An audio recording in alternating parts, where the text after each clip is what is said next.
Bien, ahora, siguiendo con el tema del don de profecía, vamos a ver el propósito del don de profecía en la comunidad mesiánica. Y vamos a resolver la siguiente pregunta día de hoy. ¿Es la profecía en el cuerpo del Mesías del mismo calibre que la de los profetas bíblicos? No. Bien. Bueno, según los cesacionistas, sí. Ellos dicen sí. Por esas razones que sabemos que el don de profecía está abolido, dice Tom Schreimer. ¿Por qué? Porque si el Eterno va a revelar algo a una persona, esa revelación es infalible. Dios no puede revelar mentira. Dios tiene que revelar verdad. Y si es una revelación infalible, entonces eso es parte de la palabra inerrante de Dios. Debería estar en la Biblia. Dice. Ahora, si esas dos premisas son ciertas, se sigue que si Dios estuviera dando profecías el día de hoy, habría que añadirle a la Biblia. Entonces ese es el argumento de ellos, de los hermanos cesacionistas. Ahora, Sam Storms describe esto y dice, la tendencia entre varios es asumir inapropiadamente que cada vez que una revelación es concedida, llevan la misma autoridad universal, obligatoria, suficiente para garantizar su inclusión en el canon bíblico. Entonces varios cesacionistas dicen, si hoy Dios estuviera dando profecía, si Dios le revela algo al hermano Jaime, y si de verdad es Dios, esa es una palabra infalible. Dios no puede errar. Tendríamos que añadir primera de Jaime a la Biblia. Perdón, primera visión de Jaime a los cojutepecanos. 1:1. Porque ellos asumen que si hay una revelación es obligante para todas las personas, en todo lugar. Ahora, ¿es cierto eso a la luz de la Biblia? No. La respuesta es no. Y podemos verlo en dos textos, bueno, en varios textos. Pero vamos a ver. En primer lugar, hay dos textos de las cartas de Pablo que nos permiten notar que el don de la profecía dada ahora en la edad mesiánica a los creyentes no tiene el mismo calibre que la profecía canónica de la Biblia. ¿Por qué razón? Hay dos pasajes claros de eso. El primero es Primera de Corintios 14:29, donde el famoso pasaje donde Pablo dice, los profetas hablen dos o a lo más tres. Los demás diciendo. Una vez un hermano que antes se congregaba en una iglesia profética me dijo, yo cada vez que me contaban algo de esas iglesias, yo me estremezco, yo tiemblo. Si quieren una manera de cómo el don de profecía no debe aplicarse, ahí hay muy buenos ejemplos. El hermano me decía que había un predicador. Yo no juzgo las intenciones de él. De pronto sí le enseñaron a él, ¿verdad? Y dice que decía, aquí quiero 10 ungidos, decía. Y dice que los sentaba 10 hombres. Y dice, vamos a empezar a hablar hasta que Dios nos revele algo. Nadie se levanta de aquí hasta que Dios le dé algo. ¿Se pueden imaginar eso? Eso es tratar de doblarle el brazo a Dios, ¿verdad? Así como que, aquí Dios nos revelás o nos revelás, pues. ¿Qué valor? Ahora, ¿se imaginan eso? Miren, es bíblico eso. Pero para nada. En primer lugar, el profeta es absolutamente pasivo en la revelación. Si Dios quiere revelarle algo, se lo va a revelar. Ahora, uno tiene que anhelar los dones. Amén. Pero esto es como un barco. Sam Storms tiene esta muy bonita ilustración. Él dice que un día le contaron que había una persona que quería andar en barco. ¿Saben qué hizo esta persona que quería andar en barco? En primer lugar, compró un barco. En segundo lugar, leyó todos los libros que pudo leer sobre barcos para conocer la proa, la popa, todo. La navegación, si hay oleaje que tiene que hacer, todo. Se instruyó sobre los barcos. Bueno, no compró un barco, un yate, ¿verdad? Compró un barquito, digamos, un velero, muy bien. Un velero, muy bien. Él se preparó todo lo que podía hacer. Y finalmente llevó el barco. Y esta es la lección que él le transmitió a Sam Storms. Y él dijo, Sam, te quiero decir algo. Tú puedes prepararte con todo lo que puedes saber sobre barcos. Pero ya estando en el barco, solo Dios puede traer el viento para que el barco empiece a andar. Y así es los dones del Espíritu. Ustedes pueden desearlos, podemos orar, podemos desear todo, podemos hacer un ambiente propicio, todo. Pero cuando hayamos hecho todo, es Dios el que en su voluntad decide revelar o no. Yo no puedo torcerle el brazo a Dios. No puedo decir, vaya Dios, yo voy a hacer huelga de hambre. Yo quiero tener, a mí dijo el hermano que hay visiones y sueños. Así que mientras no me des una visión, yo aquí no como nada. Voy a haber huelga de hambre aquí. Como que el ayuno fuera huelga de hambre. No es huelga de hambre. Dios no está obligado a revelarte nada. No, es más, ¿has visto el profeta Jeremías, Ezequiel, que están en la Biblia? Que el Eterno les dio profecías para Israel y para el mundo. Tardaban días en que la palabra de Dios viniera a ellos. Dice el profeta Jeremías, y entonces dice, la palabra del Eterno vino a mí, después de días. ¿Y quién se creía este hermano de decir, aquí quiero 10? Y no se levantan hasta que Dios le... Obviamente, si me dicen, no se levantan hasta que vean algo, ¿cuál es la tentación natural que tendría un hombre? Bueno, decir cualquier cosa, ¿verdad? Inventar algo. Dice el hermano aquí que, bueno, para que ya no me tengan sentado aquí, voy a decir, mire, a mí me reveló el Señor que el hermano Jaime, pues, no sé, que tenga cuidado porque no sé qué. Y ahí, listo, y se acabó. No se hace eso. No se debe hacer eso. Es más, la Biblia dice aquí, los profetas hablen 2 o a lo más 3, no 10. ¿De dónde sacaron esto, hermano? Ahora, esa es la ¿Estoy diciendo yo que no pueda haber palabra profética ahí? No, puede ser que sí. El Eterno en su misericordia, a pesar de que ellos no lo hacen bien, pero esa es la gran importancia de tener profetas y maestros. Un maestro le hubiera dicho, pero hermano, ¿qué estás haciendo? ¿Cómo va a creer usted que no le...? 1 Corintios 14 dice 2 o 3. Además, la profecía no se puede forzar. No puedo yo, la profecía no es inventado. No es que si yo le hago... de repente le... No, el profeta es pasivo en esto. Leámoslo. 1 Corintios 14, 29. ¿Lo tenemos? Amén. ¿Alguien lo puede leer del 29 al 30? Bueno, solo el 29 en realidad. Asimismo, los profetas hablen 2 o 3 y los demás cosas. Muy bien. Esa palabra clave, la tienen ahí, ¿verdad? Diacrinetosan. Diacrinetosan. ¿Qué significa diacrinetosan? Significa disciernan, juzguen. Ahora, esto es claro, solo este verso es claro de que la profecía dada al cuerpo del Mesías no es del mismo calibre que la profecía de la Biblia. Si el Eterno le revela algo a John Paul Jackson sobre Jack Deere, no hay que añadirle eso. Y el hecho que los demás tengan que discernir o juzgar el contenido de la palabra recibida por este hermano muestra que no era palabra infalible del calibre del Tanakh, ¿verdad? De lo contrario, ¿qué tendrían que juzgar los otros? Yo no tengo que decirles, bueno, lean el profeta Isaías y ahí juzguen qué es cierto y qué no es cierto. No puedo decirles eso. Ahora, de la profecía dada a la congregación mesiánica, Pablo mismo dice, los demás ¿qué? Juzguen. ¿Qué tienen que juzgar? Bueno, puede ser que el hermano tuvo una revelación del Espíritu Santo. Puede ser que no. Puede ser que tuvo una revelación de su propio corazón. Puede ser que era un buen deseo, ¿verdad?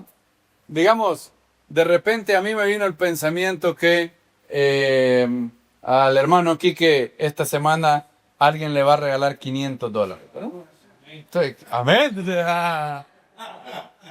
Ahora, ¿puede ser de parte del Eterno eso? Puede ser. De pronto el Eterno se plació revelarle eso a través de mí. O puede ser que no. O puede ser que yo tengo el buen deseo de que mi hermano sea bendecido. Entonces yo le digo, mire, yo tengo un fuerte sentir de que alguien le va a regalar $500 en esta semana. Bueno, entonces, ¿significa eso de que yo ya soy la palabra de Dios en estéreo? ¿Que soy infalible? No. Usted tiene... una vez que un profeta de los escritos apostólicos da su palabra, él ha terminado su misión. Corresponde a los demás juzgar si eso es de parte de Dios o no. O que se puede dar otra cosa. Puede ser que una persona reciba una revelación genuina, pero le interprete mal y la aplique mal. Entonces los demás tienen que decir, bueno, de pronto él sí lo ha visto bien, pero no la ha aplicado bien. Pasó con John Paul Jackson. Jack Deere dice, lo que John Paul Jackson me dijo sobre mis mentores era cierto, todo. A excepción de que él le falló al tiempo. Él me dijo, el Eterno te compensará.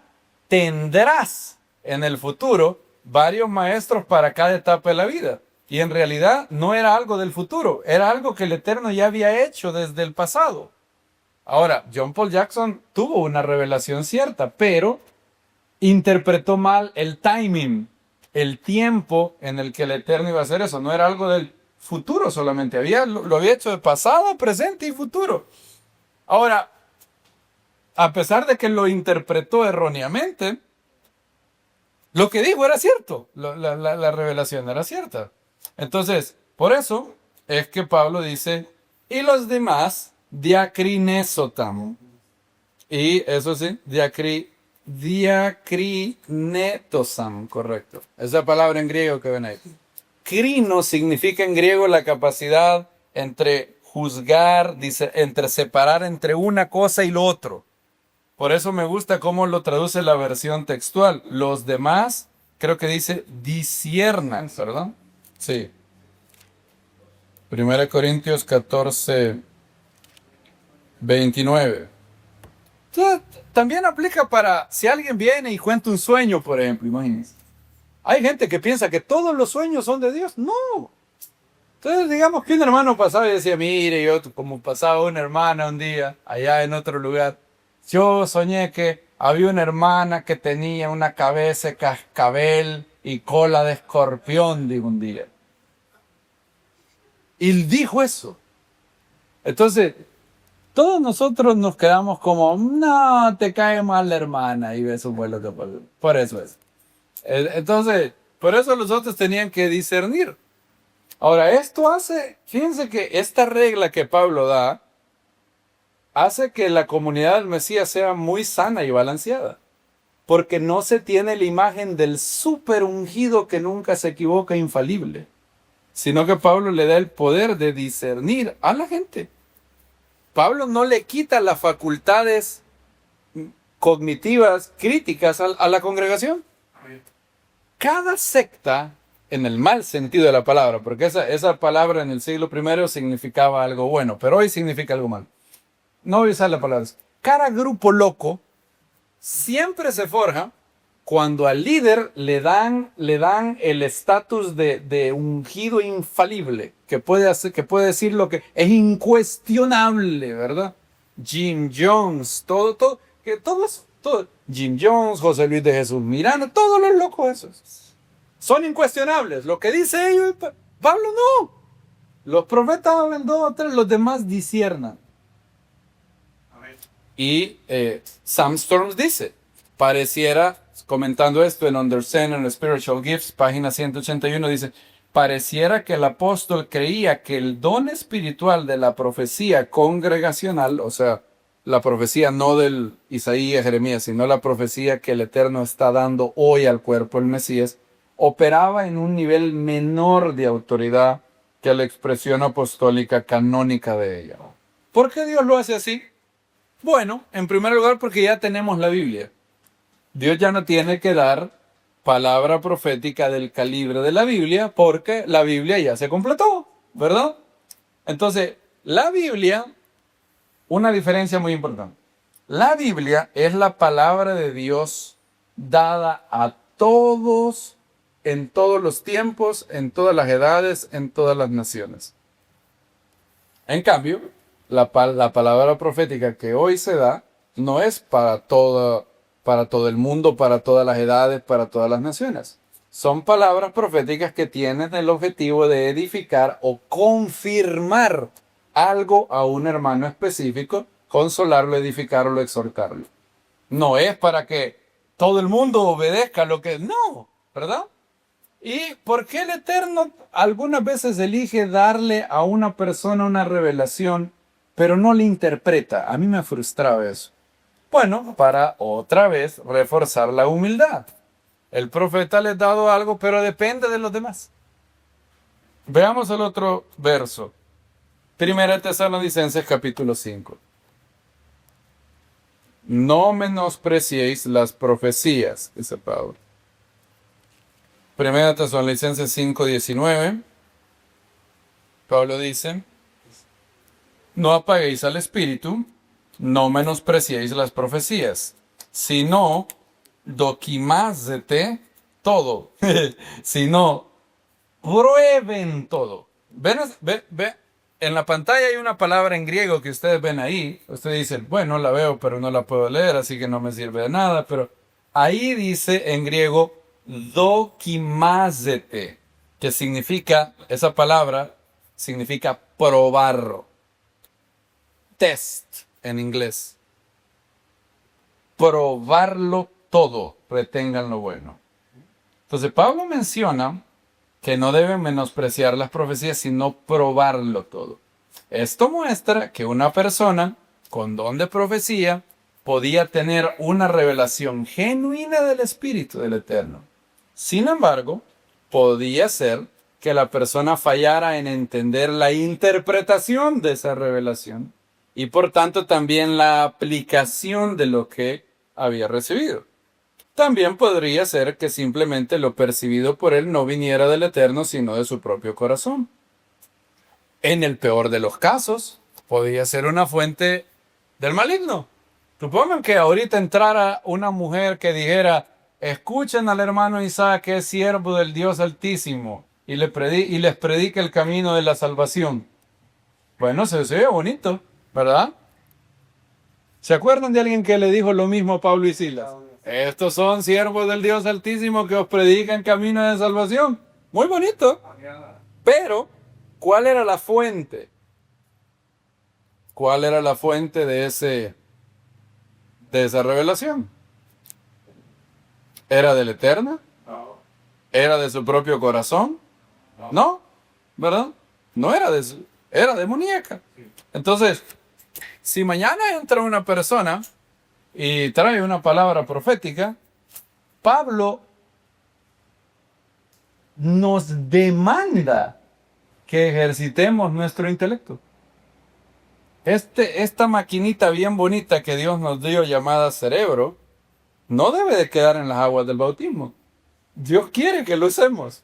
El intelecto es una gran creación de Dios. Él quiere que lo ames con todo tu corazón, con todo el alma y con toda nuestra mente. Entonces Pablo dice, no menosprecien, no se hagan cínicos. No digan, ay, ahí viene otro loco a decirme que me va a profetizar. Ajá, acá. Pablo dice, no se vuelvan cínicos. No lleguen al punto donde digan, ah, no, ya otra. Sino, óiganlo y pruébenlo. Retengan lo bueno, retengan aquello que de verdad viene del Eterno. Sam Storms otra vez dice en la página 178 del libro Entendiendo los dones del Espíritu, algo muy bueno. Dice, es mucho más probable que estos creyentes en Tesalónica estaban tentados a menospreciar palabras proféticas porque sabían que dichas palabras eran una mezcla de revelación divina e interpretación y aplicación humana falible. Y por alguna razón, gente en medio de ella había en alguna manera abusado el don o lo había usado para manipular a otros o promoverse a sí mismos, o habían predicho eventos que no pasaron. Si hay un don que puede utilizarse para manipular a otros, ese es el don de profecía. Ah, imagínense, si yo les digo el Señor me dice esto, y usted es una persona manipulable, yo lo meto en un problema. Porque si yo le digo el Señor me dice que usted haga esto, si usted desobedece lo que yo estoy diciendo, ¿a quién está desobedeciendo? A Dios, ¿verdad? Entonces yo estoy. Por eso, la inmensa mayoría de grandes hombres de Dios, Sam Storms, Jack Deere, J.P. Moreland, John Wimber, la inmensa mayoría de personas que han recibido palabra profética, aconsejan una cosa: no, por regla general, no digan el Señor dice, o esto dice el Señor. ¿Por qué razón? Usted dice esto dice el Señor, usted se está poniendo en un gran aprieto. Porque si eso no llega a pasar, usted ha profetizado falsamente. Y eso no es algo que Dios toma a la ligera. Entonces es mejor hacer como lo hacen los hombres humildes. Creo que el Señor pudiera estar diciendo esto. O me parece haber percibido algo que creo que viene de Dios. ¿Listo? No, a la larga, ¿qué es lo que quiere hacer usted? ¿Quiere aparentar ser el gran ungido? Eso es lo que le preocupa. Que la gente diga, uy, qué hermano, majo. No, hombre, este sí es un vaso, dice, un vaso lleno. ¿Qué nos mueve? El deseo de vanagloria. Que digan, no, hombre, ese hermano. No. Entonces, si a mí lo que me mueve es que de verdad creo yo haber recibido algo del Eterno, ¿por qué no expresarlo de manera humilde, sin pompa? Y decirle, creo, hermano, mientras estaba orando, una palabra vino a mi mente cuando lo vi. Y quiero saber si es algo que viene del Eterno o quizás no. Pero la palabra, esto es lo que yo vi. Y nos libra de muchos errores. Un día Jack Deere cuenta una de sus más grandes humillaciones en público. Él dice que terminó de predicar y empezó a orar. Y luego cuando estaba orando, vio a una hermana. Y inmediatamente, súbitamente, en su mente saltó una frase: blood pressure, presión arterial. Y entonces, él dice que estaba seguro que venía de Dios. Seguro. Porque vino de una manera con mucha autoridad. Y él había aprendido a discernir en su alma, en su mente, la diferencia entre su mente y la palabra de Dios. Entonces, para querer lucirse y aparecer el gran ungido, le dijo a la mujer: hermana, he recibido algo de Dios sobre usted. ¿Usted sufre de hipertensión en su familia? ¿Usted sufre de hipertensión? Y la hermana le dijo, no. ¿Alguien en su familia sufre de hipertensión? No. Y él se quedó, ¿alguien que usted conozca o alguien de su familia sufre de hipertensión? No.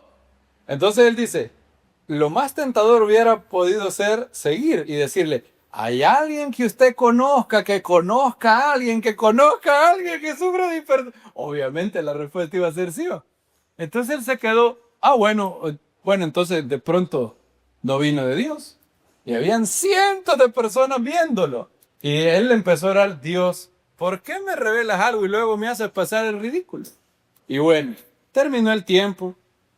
Y cuando ya todo el mundo se había ido, la hermana viene y le dice, hermano, venga, yo tengo mire, no sé si yo olvidé decirle algo. Y él se queda, en mi familia no tengo personas que tengan hipertensión, pero mi esposo sufre de baja presión arterial. Es más, tiene unas crisis de presión arterial baja que algunas veces no puedo ni dormir, ha sido tan cansado, tan desgastante. Y luego Jack Deere pensó, ¿cuál fue la palabra que vino a mi mente cuando vi a la hermana? blood pressure, presión arterial.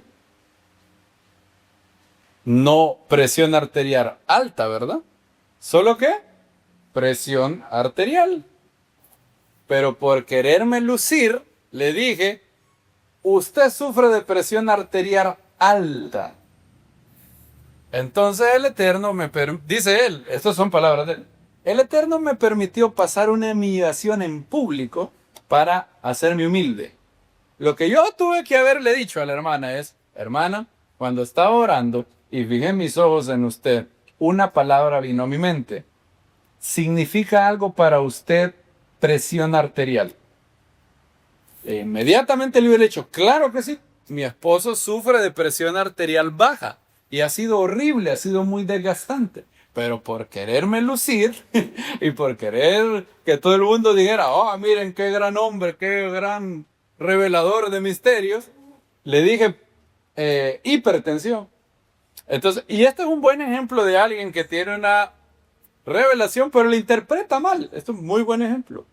De hecho, esto es lo que dice Jack Deere en su libro Sorprendido por la voz de Dios en el capítulo 13.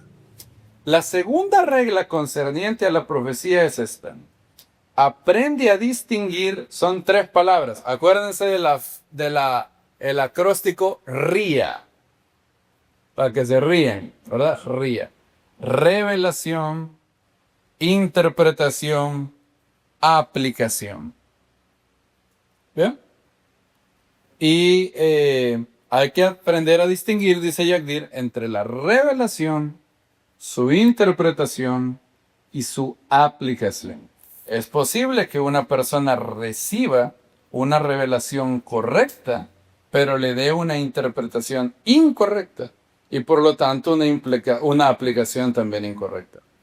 Jack Deere menciona un caso que me parece muy bueno para entender esta diferenciación. En una ocasión, y vamos a terminar, en una ocasión había un hombre que tuvo una visión. Él vio a un hermano y vio una nube negra sobre su cabeza. Y en la nube negra habían dinero en la nube negra, el signo de dólar. Entonces el hermano vino y le dijo, delante de todo el mundo, ¿verdad? De ahí empezamos mal. Le digo, delante de todo el mundo, el Señor dice que debes arrepentirte porque hay área de pecado en tu economía. Le digo, eso fue lo que le digo. Entonces el hermano se quedó atónito. Y él se quedó, no creo que haya un área de pecado en la economía. Sí, pero eso es lo que el Señor me dice y me dijo que te dijera a ti. Y el hermano se quedó, no. Bueno, al final del culto, llegó el pastor y los hermanos a entrevistar al dichoso profeta.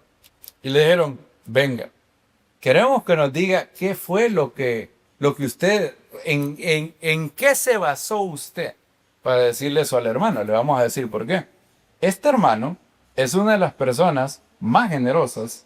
De hecho, es una de las personas que diezman, ofrendan, ayuda a una cantidad de necesitados.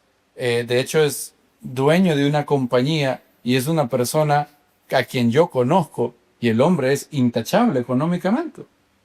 Ahora, el hermano que había visto esa visión se quedó y fue humilde y dijo, bueno, quizás yo me equivoqué, pero yo le creo a usted, pastor. Si usted lo conoce, yo le creo. Yo lo que vi fue una nube negra con un signo de dólar. Y no es algo que yo me inventé. No es que yo estaba y de repente vi, y así como los que dicen ver la Virgen en el cerro, ¿verdad? Que se quedan viendo al sol y dicen, allá se ve una mano de la Virgen. No es que yo me le quedé viendo y dije, bueno, ese bolsón, si lo combino aquí parece negro y aquel no. No es, o sea, fue una visión genuina. Pero bueno, quizás me equivoqué. A las 2 semanas se descubrió, el hermano tenía una compañía. A las 2 semanas se descubrió que el contador de la compañía del hermano y otras personas estaban defalcando la compañía. Le estaban robando dinero al hermano. Entonces, cuando todo eso pasó, todo el mundo se recordó lo que había visto el hermano. ¿Qué fue lo que había visto el hermano? ¿Cuál fue la revelación? Vamos a separar las tres cosas: revelación, interpretación, aplicación. ¿Cuál fue la revelación? Una nube negra con un signo de dólar. Eso es todo. ¿Qué fue lo que él interpretó? La nube negra con el signo de dólar significa que hay pecado en la economía de este hermano. ¿Y cuál fue la aplicación? Decirle enfrente de todos que se arrepintiera. Ahora, ¿la revelación era de Dios? Al parecer sí, porque 2 semanas después se descubrió que estaban defalcando la compañía. Pero a pesar de que la revelación era correcta, la interpretación y la aplicación no. ¿Qué tuvo que haber hecho el hermano? En primer lugar, no decirlo frente a todo el mundo. En segundo lugar, llegar a él y decirle: hermano, quiero decirte algo. Cuando estábamos en el momento de oración y algo, el Eterno me permitió, creo yo, o como dirían en salvadoreño, tanteo yo, va. Creo yo, va. Me parece, va. Que era una nube negra con un signo de dólar. No sé si eso significa algo para ti. En lugar de acusarlo, tienes que arrepentirte de que hay pecado económico en tu vida por querer salir de Elías, ¿verdad? Acá, tráeme a los 400 profetas. Usted no es Elías. Eso es lo primero, un buen punto que hay que recordar. No somos ni Elías ni Jeremías. Somos simples creyentes que el Eterno se puede placer en revelarle algo, pero no quiera ponerle demasiada salsa a sus tacos. Lo que tuvo que haber hecho el hermano es llegar tranquilamente a decirle eso. Y luego, cuando pasara, lo que podía pasar es que el hermano le dijera: mira, hoy que me lo menciona así, con mi esposa hemos estado haciendo cuentas y hemos visto que nos ha faltado, como que no nos cuadran los números. Y quizás el Eterno le quería revelar a este hermano que había algo que pasaba con el contador y le quería revelar también y de alguna manera, recuerden que la profecía es para animar, para exhortar, y era una manera del Eterno decirle: hey, yo estoy a cargo de tus finanzas y te estoy revelando que tienes que tener cuidado, que tienes que auditar mejor a este contador, qué sé yo, algo. Pero el hermano quiso salir, ¿verdad? Así como que... Ahora, adivinen, ¿saben que tenemos un ejemplo? Porque alguien puede decir: bueno, eso suena bonito. La verdad que sí.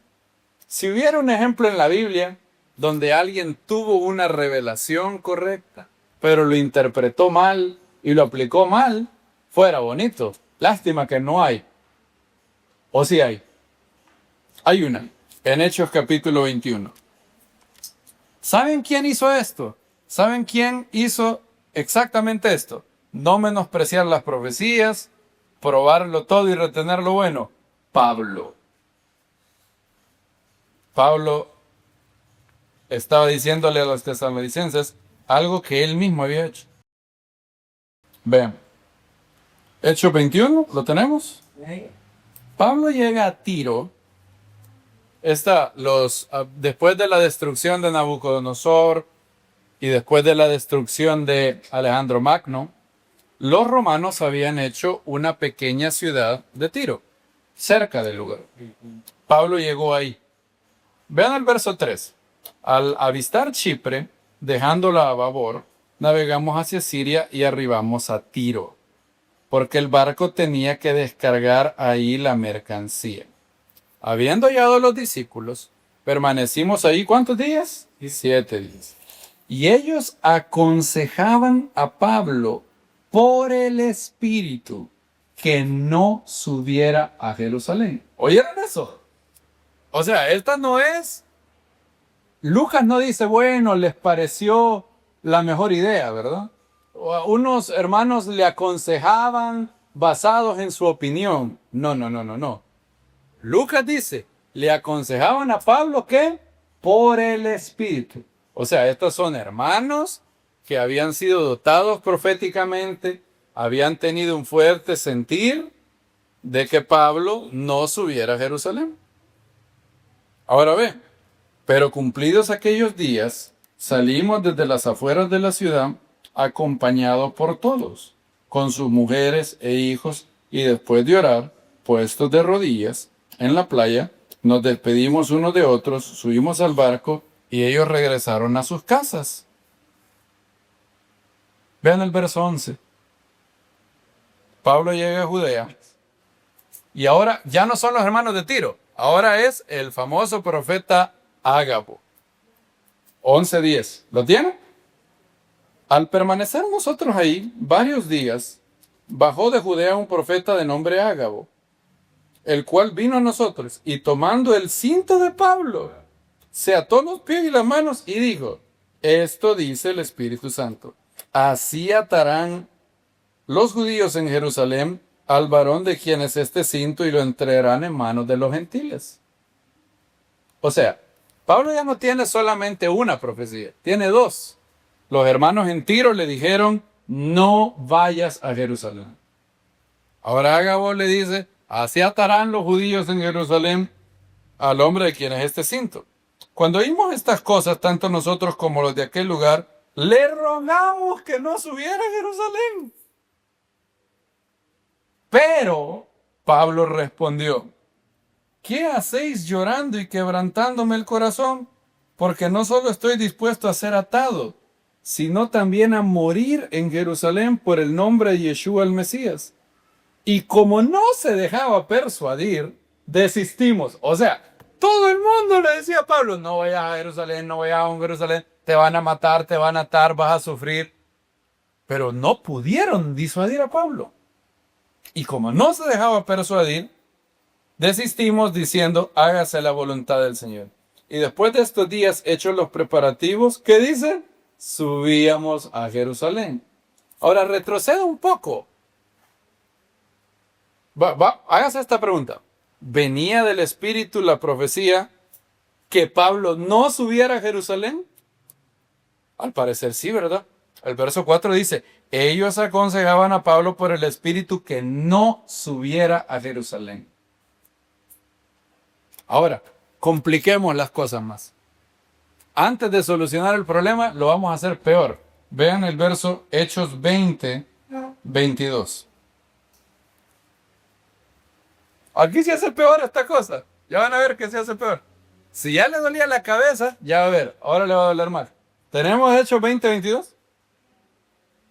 Ahora mirad, dice Pablo, que yo, impulsado por el Espíritu, voy ¿a dónde? A Jerusalén, sin saber lo que me ha de suceder ahí. Espéreme. ¿Cómo es esta vaina? Hechos 20:22 dice Pablo que el Espíritu lo impulsa a ir ¿a dónde? A Jerusalén. Y Hechos 21:4 dice que los discípulos por el Espíritu le decían que ¿qué? Que no subiera a Jerusalén. ¿Cómo el Espíritu Santo le va a decir a Pablo que vaya a Jerusalén y el mismo Espíritu Santo le va a decir a los discípulos que no vayan a Jerusalén? Como dicen: Houston, we have a problem here. Aquí pareciera haber una contradicción. El Espíritu Santo le dice a Pablo: ve a Jerusalén.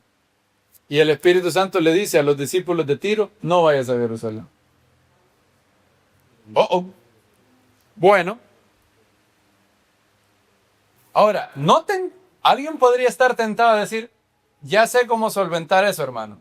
Los hermanos de Tiro en realidad no tenían el Espíritu, eran falsos profetas. Pero ahí hay un problema.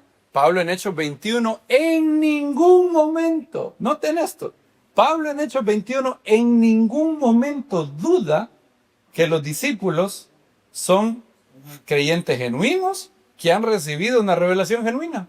O sea, Pablo nunca le dice: no, hermanos, yo creo que lo que ustedes dicen no viene del Espíritu. ¿No? Pablo lo que les dice es: hey, ¿por qué lloran? Si yo estoy dispuesto no solamente a que me aten, sino a que me maten por causa del Señor. Ahora, ¿qué es lo que pasó? Sigamos leyendo el verso 23. Hechos 20:23.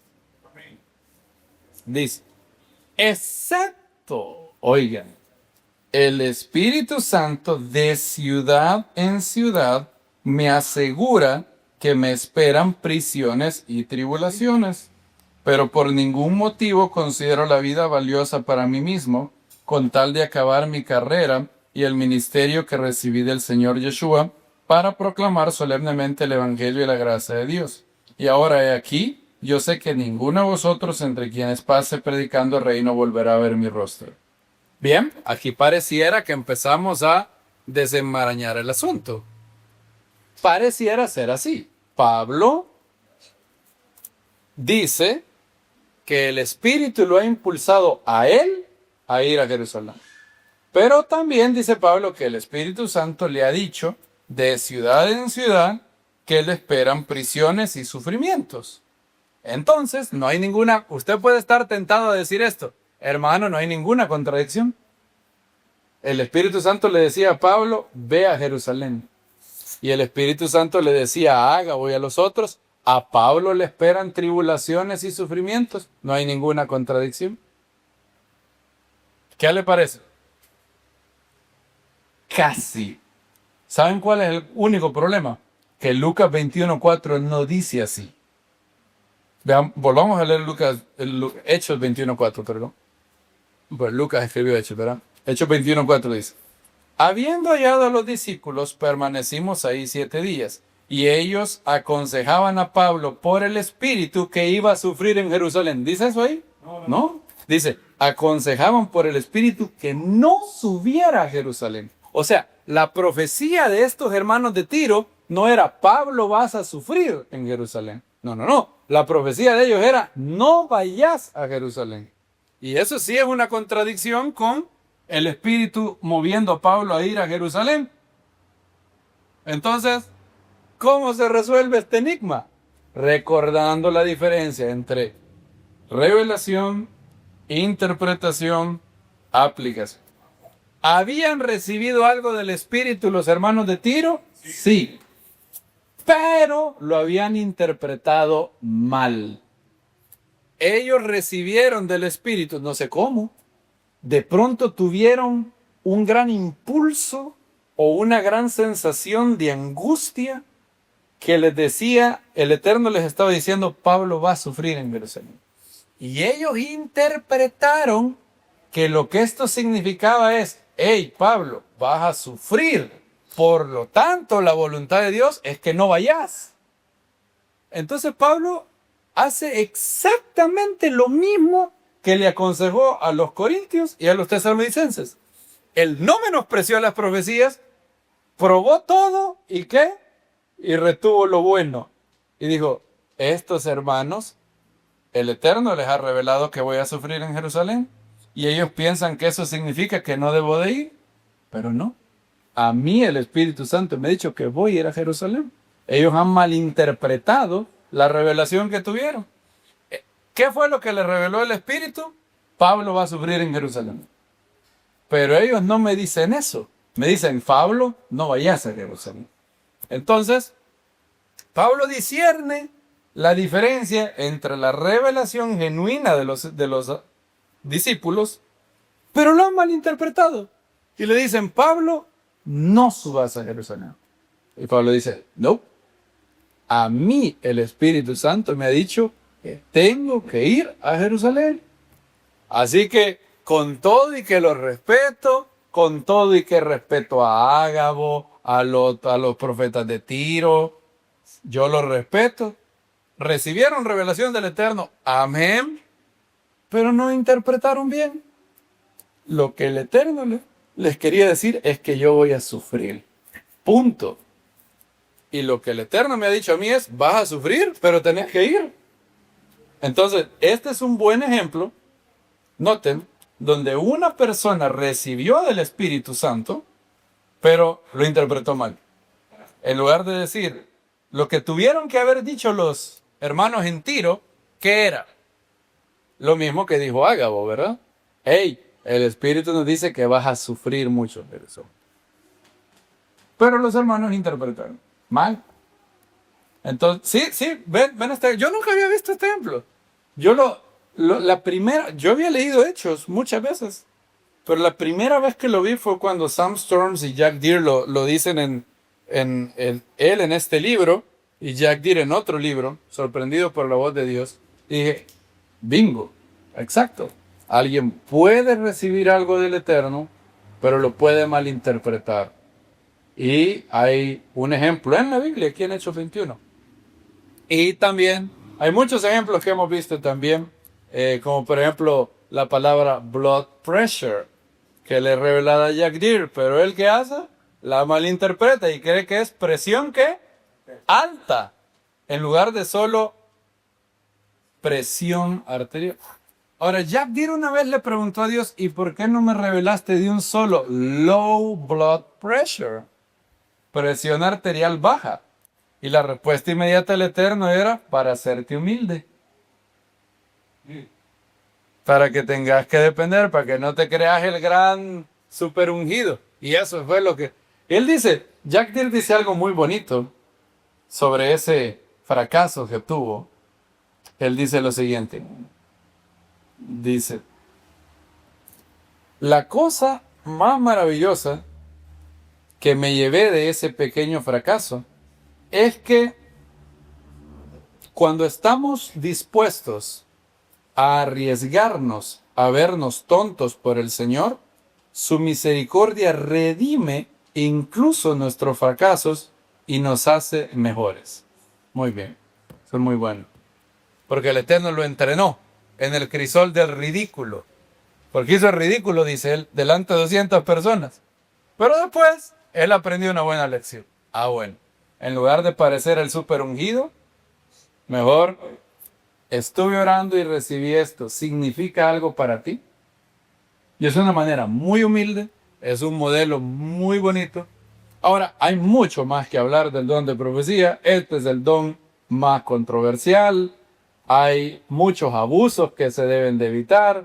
Este don ha sido sumamente abusado, malinterpretado, para manipular a otros, para querer reinar sobre la vida de las personas. Y eso es terrible. Yo he conocido gente que no... Esto que les voy a decir es en serio. Hay gente que va a estas iglesias y llega a un punto donde ya no pueden ni salir de su casa si no consultan con el vaso, entre comillas. ¿Se pueden imaginar? Hay gente que vive diciéndole, hay que ir donde la profeta que nos diga así. Increíble.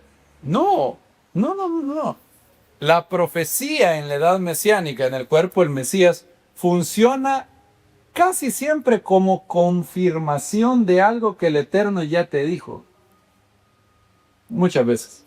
Y por eso el profeta en los escritos apostólicos es la persona que está más dotada proféticamente que otras y que tiene un nivel de exactitud un poquito superior al creyente promedio. Así que, bueno, espero que hayamos aprendido hoy muchas cosas. Yo tuve que refrescar. Saben que en una semana volví a leer el libro de Jack Deere, la guía para el principiante en el don de profecía. Lo leí enterito otra vez. Tengo que estar otra vez repasando este libro de Sam Storms. Y obviamente lo más importante, pidiendo al Eterno su guía para que su palabra sea la que hable, porque es Él el que tiene que hacer esto. Y bien, nos despedimos en las palabras de Judas 25. Al único Dios, nuestro Salvador, sea la gloria, la majestad, el dominio y la autoridad, por medio de Yeshua el Mesías, nuestro Señor, desde antes de todos los siglos, ahora y por todos los siglos. Amén.